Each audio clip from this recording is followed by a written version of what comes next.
Fala, criaturas abomináveis, tudo bom? Eu acho que a maioria me conhece, né? Vocês sabem, eu sou o Marcelo Mendes, e eu vim aqui hoje para bater um papo com vocês. Na semana passada, essa semana, na terça-feira, eu fiz uma live com meu amigo, colega de curso da CBF, o Fred, da escola F13 de São Leopoldo, e ele me pediu para contar a história da Futuro Crack. E há uns dias atrás, num outro texto que eu coloquei no Instagram, uma mãe me mandou no privado a ideia de que nós tínhamos que contar a história dos professores da Futuro Crack. Então, o que ficou na minha cabeça? Achei muito legal a ideia, e se a gente tinha que começar contando a história da Futuro Crack, tinha que começar comigo. Então é para isso que eu tô aqui hoje. Contar para vocês um pouco da minha história e de como que começou a Futuro Crack e por que a Futuro Crack é do jeito que é. Beleza? Vamos começar? E aí, criaturas abomináveis? Como é que vocês estão? Tudo bem? Vocês acreditam que eu tava com saudade de vocês? Pois é, não acreditem. Eu não estava. Quem já foi aluno da Futuro Crack já ouviu essas palavras carinhosas muitas vezes. Uma maneira que eu encontrei de chamar a atenção dos alunos no início dos treinos. Mas o que é abominável? Por que chamar eles de abomináveis, né? Quando eu era pequeno, eu tinha medo de duas coisas. Do filme do Tubarão e do Abominável Homem das Neves. O termo abominável diz que ele remete para temido, principalmente temido. E de uma maneira ou de outra, os nossos alunos acabavam sendo temidos. Temido pelo trabalho deles, pelos resultados que eles tinham, que eles têm até hoje, graças a Deus, espero que continuem por muito tempo tendo, mas principalmente por esses resultados em quadra, nas competições, sempre com lealdade, sempre com ética, mas sempre com equipes muito fortes. E chamar eles de abominável é divertido, olhando para esse lado. E a criança te olha, fica te esperando para ver o que tu vai dizer, porque tu chamou ele de abominável e porque ele acha que tu tá com saudade e tu diz que não tá com saudade. Mas naquele momento a gente prende a atenção da criança. É uma brincadeira.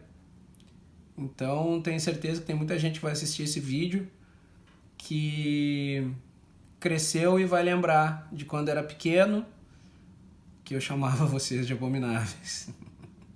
Queridos abomináveis e aos pais dos queridos abomináveis, vou tentar contar a minha história. Nasci em 1975 e como bom brasileiro, já com a bola no pé. O brasileiro já nasce com a bola no pé e o time do coração escolhido. Graças a Deus e ao meu pai, a bola estava lá e o time do coração é o tricolor. Cresci e nos primeiros passos sempre com a bola junto. Então, numa época onde não havia todo esse glamour em relação ao futebol. Eu queria jogar futebol, eu queria ser jogador de futebol, mas eu não queria ser rico, eu não queria ser famoso com futebol. Eu queria jogar futebol, eu queria passar o dia todo jogando futebol. Podia ser futsal, futebol de campo, qualquer coisa que me levasse a jogar bola. A fazer uma coisa que todos diziam que eu fazia bem. Eu tive um professor, meu primeiro professor de educação física, o professor Pedro Flack, querido professor Pedro Flack, encontro ele até hoje e é um prazer dar um abraço nele. Todas as vezes que ele me encontrava, depois que eu estava um pouco maior, né, ele me apresentava para a esposa dele, a Chicas, ali do Challenge, e ele me dizia: Marcelinho, tu tinha que ter sido jogador profissional. Esse tinha que ter sido jogador profissional. E tive essas referências em vários locais. Sempre estive entre os melhores nos times do colégio, em times de amigo, mas eu não fui formado da maneira necessária. Quando eu era pequeno, o meu pai me dizia que quando eu fizesse 10 anos ele ia me levar para a escola do Grêmio, que eu iria treinar na escolinha do Grêmio. Só que a escolinha do Grêmio era só lá no Cristal, em Porto Alegre. E dentro da nossa logística, não havia, em 1985, não tinha como uma criança de 10 anos ir sozinha para lá, pegar trem, pegar ônibus. Eu até nem me lembro se já vi o trem em 1985, acredito que já. Mas meu pai trabalhava em Porto Alegre, meu pai viajava durante a semana, não tinha como a minha mãe me levar até lá. Isso foi sendo postergado. O ano que vem, o ano que vem, o ano que vem. E eu fiquei sentado esperando. E até que veio quando eu estava com 16 anos. Aos 16 eu fui fazer teste no Grêmio.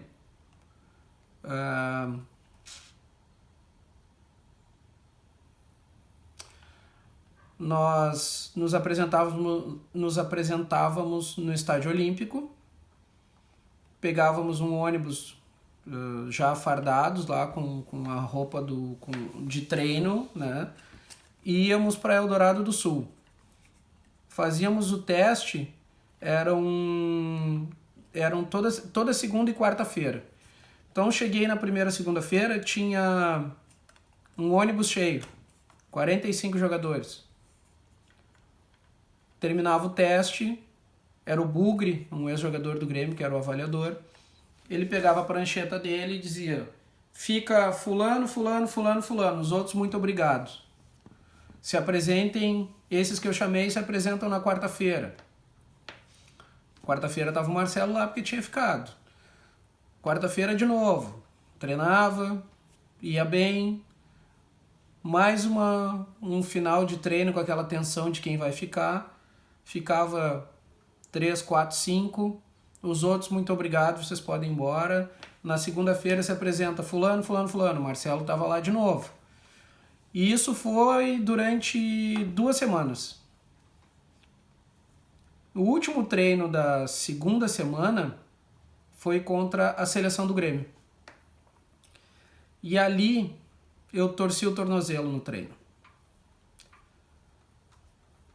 Saí do treino, ao final ele deu um nome do pessoal que ia ficar e o meu nome não estava na lista. Ali foi a primeira vez que eu tomei uma atitude por mim, assim. E fui conversar com ele e expliquei que se ele não podia me dar uma outra oportunidade. Ele, beleza, volta semana que vem. Retornei, passei por todo o processo de novo e fui indo de novo. Mais 2 semanas de treino e fui ficando entre os melhores. No último treino, de novo, contra a seleção do Grêmio, não consegui jogar bem e não fui selecionado. Mas algumas coisas me chamaram a atenção naquela época. Eu era muito rápido, batia muito forte na bola, mas eu não conseguia me posicionar direito dentro de campo. E com 16 anos, não dava para estar assim. Na minha época eu era ponteiro esquerdo. E eu passei aquele jogo contra a seleção do Grêmio marcando o lateral direito. Inviável, era ele que tinha que marcar. Claro, o nosso grupo era de jogadores que estavam tentando o teste, que não tinham condição tática, física para acompanhar a seleção. Nós fomos atropelados. Naquele dia, aprovaram apenas 2 jogadores. Um guri que tinha vindo do Cruzeiro de Porto Alegre, tinha sido dispensado no Cruzeiro, e um outro que tinha sido dispensado do Inter. O que eles tinham em comum? Um trabalho tático e um trabalho técnico e físico muito parecido ao do Grêmio. Então eles conseguiram fazer um confronto com a seleção do Grêmio mais equilibrado. Anos antes, eu fiz um teste num clube de futsal aqui em Canoas, com 14 para 15 anos. Vamos jogar o campeonato estadual de futsal. O Marcelo era um dos melhores do La Salle. Vamos fazer o teste. Quando eu cheguei para fazer o teste, joguei, tranquilo. Até não fui mal em relação à habilidade, parte técnica, mas taticamente, muito mal. Eu lembro que ao final o professor, o responsável da época, me disse assim: esse guri não sabe nada de futsal. Eu saí de lá enlouquecido de raiva. Como que eu não sei futsal? Eu jogava futebol de salão desde pequeno, desde os 10 anos na escolinha do Barcelona, do Chicão, querido também Chicão, gente boa pra caramba. Como que eu não sei jogar futsal? Saí indignado, né? Ficou. Aos 16 veio a história do Grêmio que eu acabei de contar para vocês. O ano do teste do Grêmio, esses testes foram ali em outubro, foi um ano mais pesado, assim. Não ter passado no Grêmio, que era o meu sonho, ser jogador de futebol, me desgostou muito, né? E foi um ano onde eu perdi a minha avó. Então doeu bastante, porque a minha avó morreu de câncer. Eu ajudei a colocar minha avó na ambulância quando ela entrou em coma dentro da casa dos meus pais. E aquele ano foi pesado. Foi pesado. 1991. Começou 1992. Eu recebi um convite para jogar no União Harmonia em Canoas. Quem me levou para lá foi meu amigo Jefferson Guarese, o Gé, que eu espero que assista esse vídeo aí. Cheguei, fiz de novo teste, vamos lá, vamos jogar, passei, fui muito bem no teste. Eu acho que uma das defesas mais lindas que eu vi o Gé fazer foi num chute meu na risca da pequena área, depois eu ter dado um drible no zagueiro. Com aquele... Eu acho que ali ele se consagrou para virar titular daquele time. E comecei a jogar no União Harmonia. Foi um ano que eu tinha feito 17 anos. Em janeiro eu fiz 17. Jogamos Liga Canoense, jogava no juvenil, jogava nos juniores.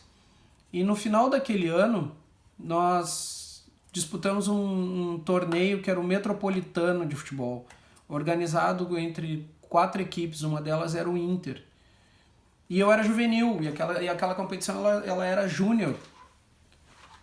E teve um incidente num campo de Canoas, onde foi bem feio, por sinal, onde muitos jogadores que deveriam estar lá não estavam. Então, alguns do juvenil foram chamados, e eu fui um deles. Naquela história, um colega de clube bateu lá no prédio e disse: Marcelo, desce que tem jogo. Eu estava almoçando. Eu lembro até hoje, era uma lasanha com salada de maionese. Lasanha da minha mãe. Desci correndo, a minha mãe: onde tu vai? Eu disse: eu vou jogar, tem jogo, mas aonde? Não sei, tem jogo. E nós entramos numa bocada. Na bocada, fechou o tumulto, deu briga, foi feio. Na terça-feira, isso foi num sábado, em novembro, 14 de novembro de 1992. Na terça-feira tinha um jogo que era o jogo de volta do segundo turno dessa competição. E o Inter havia feito um convite, como o primeiro turno, o jogo foi em Porto Alegre, o Inter nos fez um convite ao clube para a gente jogar o segundo jogo de novo em Porto Alegre. Só que nós faríamos a preliminar do Grenal da Copa do Brasil de 1992. Quem não gostaria, né? Pois é, eu joguei aquela preliminar. Fui até o estádio. Nós saímos aqui de Canoas, de ônibus, todo mundo com o uniforme do clube e tal. Chegamos lá no Beira-Rio, fomos reconhecer o gramado do Beira-Rio. Me lembro até hoje todo mundo pisando na grama, fazendo aquela pose de jogador, olha para a arquibancada. Me lembro de ter visto um amigo meu na arquibancada, o Eduardo Magnus, que jogava muita bola também. Abanei para ele. Quando eu abanei, a torcida do Grêmio que já tava lá, sim, tu ia jogar contra o Inter, tudo que arremetesse contra o Inter, né, a torcida do Grêmio vinha junto. Bom, fomos pro vestiário e lá no vestiário parou todo mundo na porta. O treinador, seu Enio, com as fichas. Tinha um monte de boleiro. E um monte de cara bom. Mas eram os caras que não estavam na roubada do sábado. Então eu vou chamar para quem vai sair jogando. Fulano, fulano, fulano. E eu já tô ali, juvenil, no meio dos juniores. Tô imaginando. Vou assistir o jogo da arquibancada, já tá valendo. Vou ver o Grenal daqui. Daqui um pouco os caras. Marcelinho. Nem eu acreditei. Pode ser bem sincero. Nem eu acreditei. E eu entrei naquele vestiário e ficou um monte de boleiro de fora. Resumindo a história, saí jogando, joguei o jogo todo, quase fiz um gol de falta, perdemos pro Inter, é verdade, perdemos 4-1, em 15 minutos nós tomamos 4 gols, mas tu pisa no gramado, tu olha dá aquele encantamento de estádio cheio, até que tu entre no clima do jogo, a gente já tinha sido atropelado. Mas aquele jogo, ao final, eu tive uma notícia boa. Eu fui chamado para me apresentar no Inter em janeiro de 93. E quem me chamou quem fez o contato com o dirigente do clube naquela época, foi o Abílio dos Reis. Abílio dos Reis era o cara que revelava os craques no Inter. Revelou Batista, Falcão, que dizem as más línguas que era reserva do meu pai, mas isso quando eles eram pequenos, né? Quando eles eram guri, fizeram um teste junto no Inter e tal, mas isso é assunto para um outro dia. Saí de lá, perdemos o jogo, tranquilo, beleza, assiste o Grenal, depois ônibus e vamos embora. Janeiro de 1993, eu tinha que me apresentar no estádio Beira-Rio. Eu estava fazendo 18 anos. Verão em Capão Novo. Jogar bola. Perder o verão. Eu não fiz força para ir. Vou botar uma foto para vocês verem onde é que eu estava em 1993. Eu não aproveitei a oportunidade. Ok, passou. 1992, 17 anos, 93, 18 anos. Veio logo adiante futebol, colégio, fomos seguindo, continuei jogando lá pela Harmonia, depois joguei no Juventus em Canoas, tive de novo a possibilidade de jogar dentro do Beira-Rio, mas já junior, a oportunidade já não é tão grande. E quando eu tinha 18 para 19 anos, o meu avô teve vários AVCs e em seguida veio a falecer.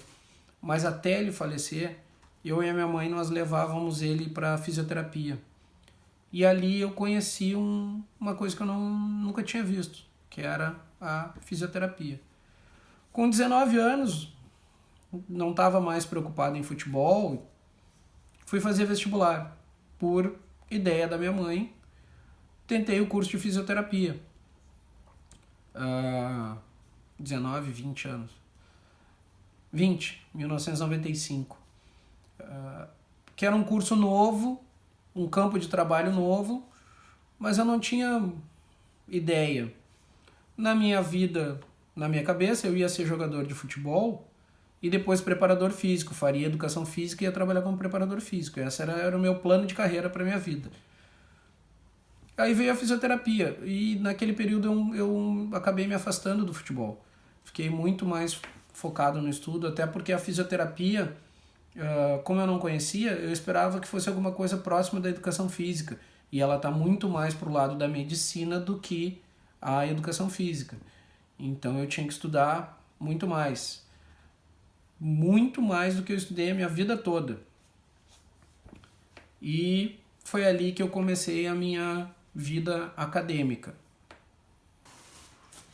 Ainda com 19, um ano antes de eu entrar para a faculdade, eu tive a oportunidade de jogar futsal no alto rendimento.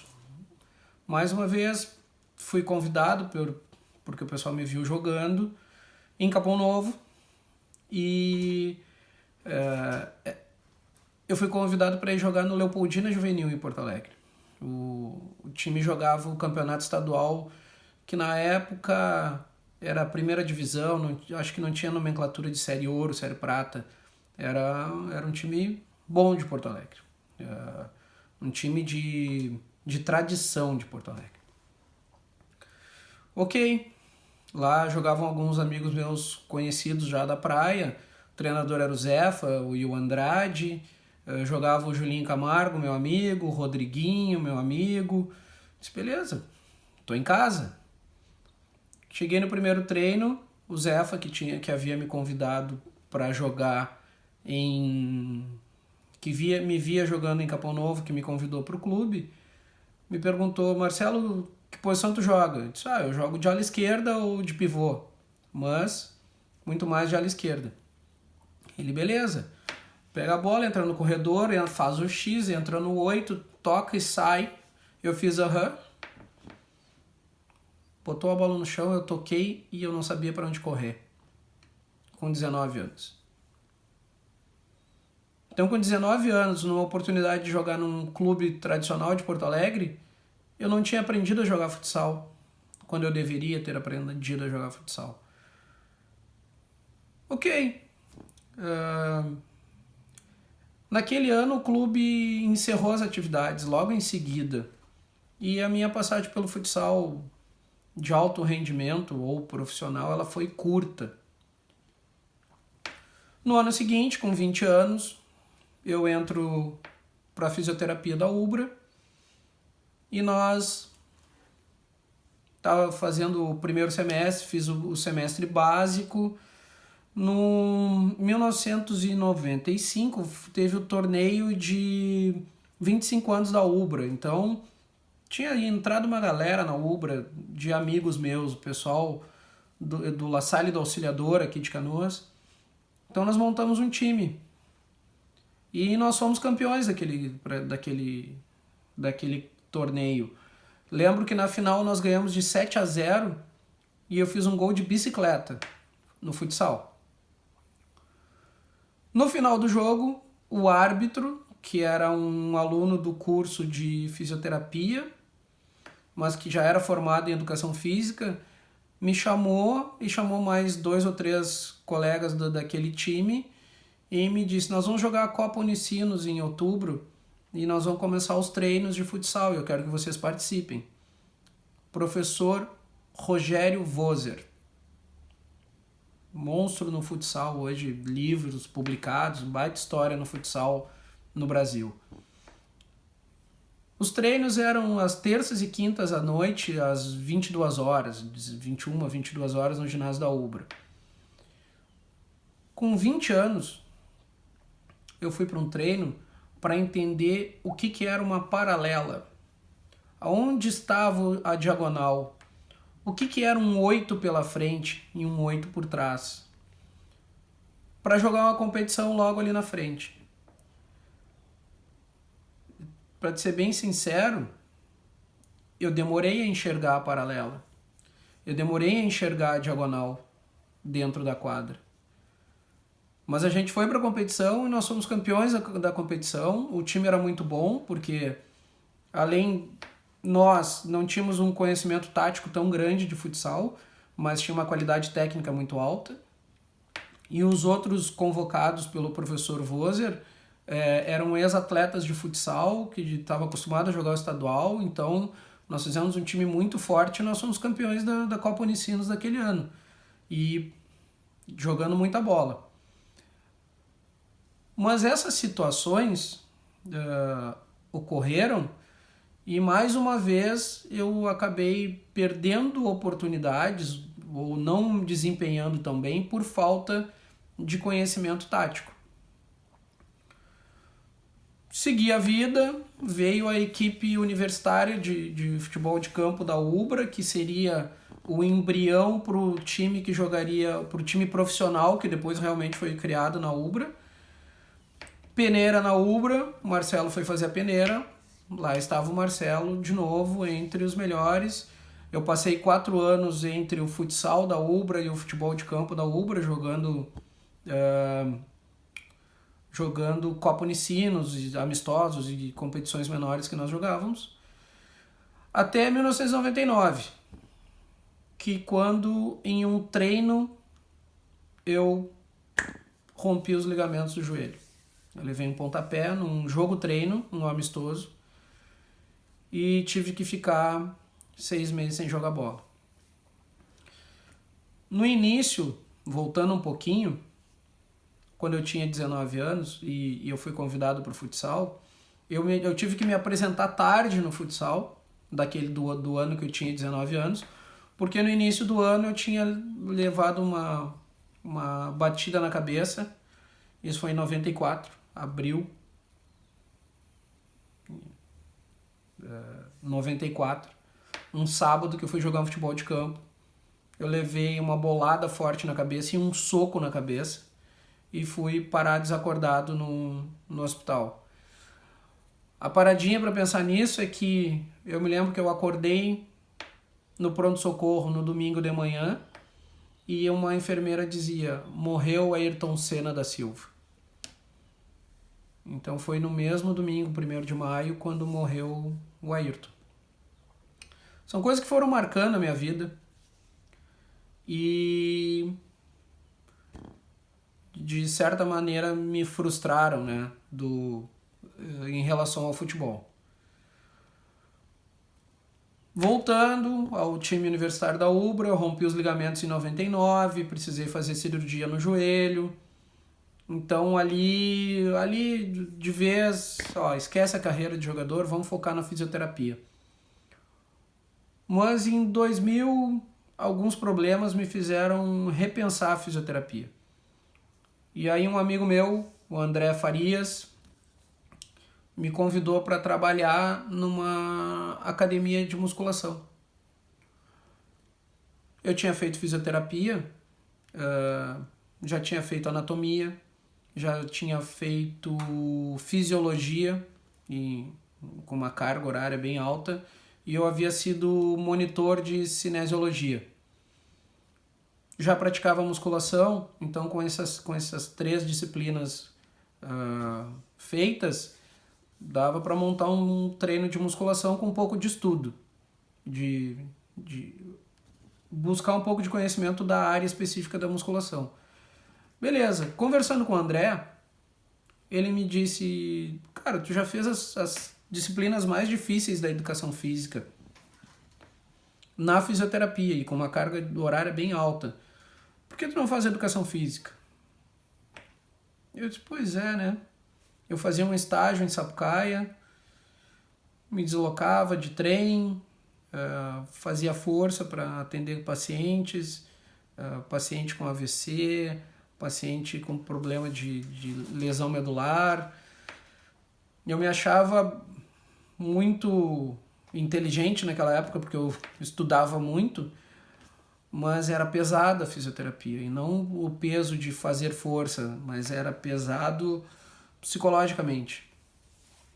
Atender gente doente, sabe? Sugava a minha energia. E a educação física nos dava um leque de opções maiores, né? E eu disse, tá, vou tentar. Fiz o vestibular de educação física no La Salle, na Uni La Salle. Fiquei em 5º no vestibular, sem ter estudado, sem estudar, sentar para estudar, que a matéria é muito tempo. E ali começou a minha vida na educação física. Em uma disciplina da faculdade, da disciplina de futsal, eu tive aula com o professor Otávio Balzano, baita professor. E uma vez ele colocou no quadro negro lá, quais são as possibilidades da gente trabalhar com futsal. Eu podia ser treinador, preparador físico, preparador de goleiros, ou ter uma escola de futsal. Aquilo me deu uma ideia. Eu contatei um amigo meu que hoje trabalha comigo, que é o Léo Felipe, e a gente teve a ideia, vamos abrir uma escola de futsal. Colocamos num ginásio em Canoas, mas não deu certo pela falta de rotatividade, pela região e tal. E o Léo se afastou, ele tinha outras ideias para a carreira dele. Mas eu continuei. E isso aí foi já 2003. Em 2004, eu fiz contato com outro ginásio, lá no antigo Grêmio Niterói, e havia uma escola de futebol que trabalhava lá, e o proprietário do ginásio era sócio, tinha ficado sócio da escola, e ele queria alguém de confiança dele para poder ser os olhos dele dentro da escola. Ele era amigo do meu pai, então entrei. Só que em seguida o dono da escola faleceu, o sócio dele desistiu porque ia trabalhar com um empresário de futebol só cuidando de jogadores. E nós ficamos com... aquela escola encerrou. Então, em maio de 2004, nasce a Futuro Crack. Fui atrás de professores formados, porque eu não estava formado ainda, professores formados para serem contratados e serem responsáveis técnicos enquanto eu cursava a faculdade, e tinha um sócio, que era o dono do ginásio. Mas logo em seguida, era difícil a relação, porque todas as decisões precisavam ser feitas uma reunião, isso pode, isso aprova, isso não aprova, por que não deu resultado, por que faltou dinheiro aqui, por que faltou dinheiro ali, e aquela situação estava estressando a nossa relação. Então ele chegou e me disse, Marcelo, a partir do mês que vem a escola é tua, tá? Tu vai me pagar X pelos horários do ginásio, tu vai abrir uma empresa e nós vamos fazer um contrato e tu é o dono da escola e eu tô me afastando. Te serve? Aquilo me pegou de surpresa, assim, foi uma batida no peito, né? Fui para casa, conversei com meus pais. A minha mãe achava que talvez fosse complicado, meu pai ficou pensando, pois é, analisa daqui, analisa dali. Na terça-feira, quando eu cheguei lá, eu disse, beleza, vamos fazer. E assim nasceu a Futuro Crack. Mas quando nasce a Futuro Crack, eu tinha o objetivo de que os nossos alunos, os alunos da Futuro Crack, não perdessem as oportunidades que eu perdi por não ter sido bem formado quando eu deveria ter sido formado. Física, técnica, tática, psicologicamente, concordar e ajudar para que esses que esses atletas pudessem chegar num clube. Em 2008, depois de 4 anos de escola, a gente conseguiu fazer o convênio com o Grêmio. E isso deu uma outra visibilidade para Futuro Crack. E daí a gente começa a ter resultados reais com a aprovação de alunos no Grêmio, que era o nosso foco. No primeiro ano de convênio, nós aprovamos 2 jogadores. Na categoria sub-9, que seria a sub-10 do ano seguinte, em 2009. E ali não parou. Todo ano nós fomos aprovando jogadores.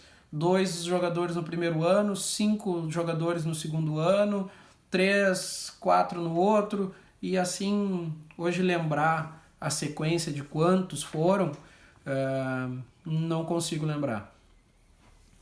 Mas aí nasceu a Futuro Crack. E dentro de toda essa história, o que pesa, ou que me levou a fazer a Futuro Crack ser o que a Futuro Crack é hoje, é porque eu não dei certo no futebol. Engraçado, né? Eu tinha todas as ferramentas, eu tinha muita possibilidade, eu tinha muito potencial, mas eu não fui bem formado. É uma Ferrari desgovernada. Tem muito potencial, mas se ela não for bem dirigida, ela não chega, ela não sai do lugar. Então todos esses fracassos que eu tive tentando ser jogador de futebol profissional me fizeram entender que a minha missão, a missão do Marcelo nesse mundo, não era ser jogador profissional. Era ajudar essa gurizada a atingir o sonho, a explicar conceitos, a brigar com eles, e eles sabem que eu brigo muito com eles, porque faltou para mim, não culpo ninguém, culpei durante um tempo, não culpo ninguém. Eu entendo que acabou a minha formação para que eu pudesse chegar hoje nessa estrutura que a gente tem da Futuro Crack e conseguir entregar esse resultado para o nosso aluno, para o nosso cliente, para o pai do nosso aluno. Eu tive que sofrer. Doeu, foi dolorido, foi doloroso. Muitas vezes eu pensei, por que comigo, tia? Por quê? O que eu fiz de errado? Não era para ser. E hoje talvez eu seja mais feliz. Não sei. Mas eu sou feliz fazendo o que eu faço. Adoro o que eu faço. Faço com prazer. E tenho muita gente para agradecer nesse caminho todo. Gente que eu sinto falta, gente que agregou muito, gente que me fez crescer até quando não foi correto conosco, mas nos fez crescer e me fez conseguir chegar onde a gente chegou, e a gente ainda tem muita coisa para ver.